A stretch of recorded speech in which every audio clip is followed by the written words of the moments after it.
Hey there, and welcome back to another video. For those of you that don't know me, my name is Video Game Cadet, and today we're going to be talking about why it's so hard to find good retro video games or video games in general at thrift stores right now. And we're going to cover a bunch of tips on how to solve all those problems and to start scoring some epic games once again. So let's jump right into it. Crazy mother.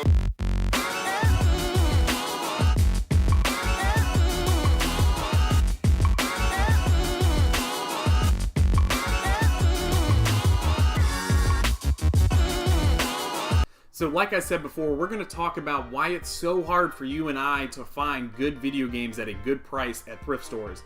Now, that isn't to say that you can still get lucky just, flying blind and not having a good strategy. If you go into thrift stores, you can still find lots of games every once in a while, but you definitely have to be lucky. I've obviously gotten lucky in the past too, but this video is to talk about why it's so hard nowadays in 2017 compared to 2010 or 2011 when you're game hunting back then. The world of game hunting and game collecting has definitely changed. So let's talk about that, and we're also going to talk about 5 different strategies and tips on how to overcome all the problems we face right now as game hunters at thrift stores. And to dive into this topic, we need to talk about the life cycle, the overall life cycle of a thrift store or a donation center like a Goodwill, all the way from the person who donates the items to the end consumer who picks up the used merchandise at the thrift store. So we're going to talk about that. And there's also 3 major factors that we need to talk about, and that is the donator, the store employees, and also other resellers and game hunters out there looking for the same type of merchandise as we are. First up, let's talk about the people that donate video games to a thrift store like a Goodwill. Now, these are your average everyday people who might have had a Nintendo N64 or Game Boy or whatever have you, and maybe it ended up in their attic, and years later now they've found it in their attic and they're kind of rummaging through the box, and more commonly people are presuming that those video games might be valuable. And now they might look at eBay or pricecharting.com or whatever have you to get a better grasp of how valuable these games are. And then from there, they can sell it on eBay or Craigslist, OfferUp. I mean, the options are endless. So it's becoming less and less common that people just find their old video games, presume that they aren't valuable, and send them off to a thrift store just like their old DVDs or, their cassette tapes or stuff like that. But let's go ahead and presume that that person did forget to check those prices and they just gave them away to a Goodwill. And now that we're presuming that that person forgot to check the prices and they went ahead and donated it to a Goodwill, the next thing we need to talk about is store employees at those Goodwills or any thrift store. This works for any type of thrift store. So now that those items have come into the thrift store, they're in the back end of the store and they're being checked out by these store employees, maybe the manager. And more often now, we have store employees that recognize that these games might be valuable. So what are they doing? They're also checking pricecharting.com. They're checking eBay to see if these games are worth more than the average DVD price. And it all comes down to whether they put the products with the DVDs or other similar items, or are they actually checking the prices, and then from there they can put them in their display cases and mark them up at higher prices. Or if they're exceptionally valuable, or you get the special employee who just thinks it's a good idea, they will send those to the Goodwill auction store where they end up on the internet, and it's just like eBay with people bidding on those products. So as you can see, there's a lot of things that can go on when somebody donates some good video games. It has to be an employee who doesn't recognize that they're valuable. If they do, they're going to end up in the glass case, they're going to end up on the auction site, they're going to end up marked up if you can even find them in a physical store. But for this, let's go ahead and presume that the employees also missed it and those games ended up on the shelves at a good price, just like any other item in the store.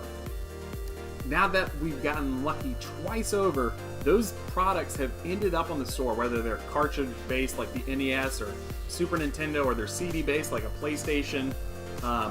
any type of game. Now, we've gotten lucky twice and the products are on the shelves for us to find. But hold up, because there are other game hunters, and especially the resellers, who don't care about this hobby and about playing games. They want to make profit and they want to make money. So what are they doing? Well, I can tell you they're doing it professionally. They're hitting a ton of different thrift stores. They have technology like barcode scanners to just go ahead and check the eBay price right away, quick and easy. They're there all the time, and there's more and more of them. If you guys haven't understood that, the marketplace is getting saturated with other game hunters, resellers, and people that want to play these old school video games in general. But let's say that you beat the resellers this time around and you score an awesome lot of video games. And you guys have a great score. But the problem is you've seen we've had to overcome so many issues just to find some video games, and it was just pure luck. We had to bank on the fact that the donator was going to skip checking the prices online. Then we have these store employees who also need to slip up and put the games out without checking the prices and marking them up and putting them on the auction site. And next up, we also had to presume that the resellers weren't there, that you just got lucky and beat them to the punch. And in that case, you will get some good scores, but as you can see, it's got a lot harder to find video games, and we need to break this mold. We need to find strategies to tackle each one of these situations and help us with a better chance to find good games. But enough of all that, because if we have to live under the circumstances where game hunting is going to be this difficult at thrift stores, we need to come up with some solutions to all the problems I just addressed. And my first tip, with all those things considered, is to go more consistently and more often. If you're just going on a random Saturday every once in a while and you hit a few different stores, it shouldn't be a big surprise that you don't find a boatload of video games. But if you go more often and with more consistency, you're going to get more chances to roll the dice and get lucky to find some video games with all the resellers that are out there. For tip number 2, I've got something to help us address the resellers that we compete against, and that is to get to the store right when it opens. If you get to a store right when it opens compared to an hour later, it's going to be a worlds of a difference with the game selection that's going to be in the store. But if you're the first one in the door, you're going to have first dibs at the DVD and game section, and the chances is that you're going to have a better chance to get some games.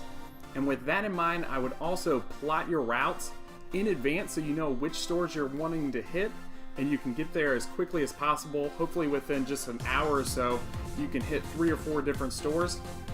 That's going to help you so much with game selection and your opportunities to pick up new games at these thrift stores. Tips number 3 and 4 are going to help us address the issue of the employees and them marking up the prices or sending them to auction. And tip number 3 is going to be to get there when the carts are being rolled out with the new merchandise, because they do it for the DVDs, the books, and games, and everything else. If you're the first one there at the carts, you get the first dibs to take a look at the new selection of stuff that hasn't yet been put up on the shelves. And usually there's a pretty decent time gap between when they bring those out and when they actually stock all the shelves. That's going to give you a good chance to grab games before the employees get a good chance to thoroughly check them out and to price them up if they decide to do so. And for instance, I was at a Goodwill just about a week ago, and they rolled out a cart because I know the time they're going to do it, and I found some epic 360 and Wii games, and I picked out all the Wii games that I wanted, a bunch of Mario games and good stuff, and picked them up at the normal DVD price, which is 2 for $5. I went in there a couple days later, and they had marked up the rest of the Wii games that I didn't want to $6.25 per game and put them on a shelf. So if you get there when they're rolling out the cart, you get an awesome chance to get some good video games. And you just need to learn the schedule of which they're going to do that. Tip number 4 is to become friends or at least acquaintances with the Goodwill or thrift store employees.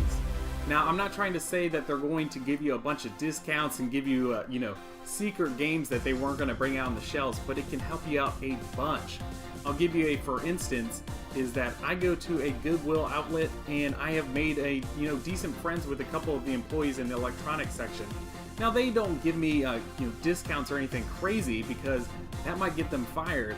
But if I ask them if they're working on any video games in the back section or if they just got anything in, they will tell me if there's new stuff. That happened just the last week where they told me a PS3 lot had just come in and they were working on it to make sure that it was in good order and everything. And that let me know that I should come in the next day in the morning when it opened up to try to get that PS3 lot, because they told me that they were working on it and it would probably be out in the next day or two on the shelves. And that gave me a strong advantage against the competitors that I face in my area to pick up the games. Now, don't try to be buddy-buddy with them too much or too quickly, because that's probably going to be pretty off-putting. But over the span of a few weeks, if you get to know them and let them know what you're interested in, they might help you out. For tip number 5, we're going to flip this whole thing on its head and talk about the person that donates games to the thrift store. And we're going to talk about going yard sailing, because we want to hit those people before they decide to throw their games into the donation center bins or whatever have you. And we're going to talk to them before they pulled it out of their attic. We want to hit the yard sales where there's no games even out on the lawn or in the tables. You will find ones that do have games out there and you might be able to pick them up for a good price. Those are always awesome. But when you go to a yard sale, always ask if they have video games, because chances are if there's a kid in the house, they probably had video games at one point in the 90s or 2000s or maybe even the 80s or 70s. So go and ask and try to catch them off guard. Remind them that they have video games by bringing up the fact, Nintendo, Sega, Atari, whatever have you, whatever you search for, be sure to ask them, in a way that makes them want to bring out the games. That's going to save you a lot of money, because when they go in to get the games, they're not thinking about eBay, they're not thinking about pricecharting.com. They're just going and grabbing the games, bringing them out, and now the conversation is one-on-one, and you're going to be able to get those games for a great price most of the time. Now I've got a bonus tip and strategy for you, and that is to go down in the comment section below. If you've got any other strategies or tips that can help people out, make sure to leave a comment about it. And if you're new to collecting or you want more tips, go down there, because I have some great subscribers, people with a wealth of knowledge about this stuff, and I'm sure they're going to post some stuff that's going to be really helpful. I hope you guys really enjoyed this video. If you did, be sure to subscribe, hit a thumbs up on there, and check out the rest of the channel, because I have some great content where I go game hunting and other how-to videos, tons of stuff back at the channel. Anyways guys, until next time, Video Game Cadet, reporting out.